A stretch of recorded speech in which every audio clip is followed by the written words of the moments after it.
ఈరోజు నందమూరి తారక రామారావు గారి 101వ జయంతి. వారికి ఘన నివాళులు అర్పిస్తూ నందమూరి తారక రామారావు గారు ఒక పేరు, ఒక వ్యక్తి కాదు. వారు ఒక సంచలనం అని చెప్పి మనందరికీ తెలుసు. ఏ రంగంలో కాలు పెట్టినా కూడా ప్రపంచనాన్ని సృష్టించినటువంటి మహనీయులు వారు.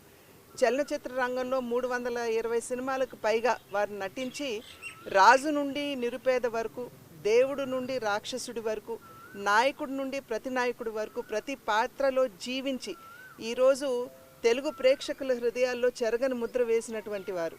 అదేవిధంగా వారు రాజకీయంలోకి వచ్చిన తర్వాత ప్రజాప్రస్థానం తర్వాత రాజకీయాలు కేవలం అధికారాన్ని ప్రాప్తించడానికి మాత్రమే కాదు, ఆ అధికారాన్ని సేవా మాధ్యమంగా ఏ విధంగా వినియోగించుకోవచ్చో అనేక సంక్షేమ పథకాల్ని ప్రవేశపెట్టి ప్రజలకి నిజంగా రాజకీయాలకి ఒక సరికొత్త నిర్వచనాన్ని పలికినటువంటి మహనీయులు వారు.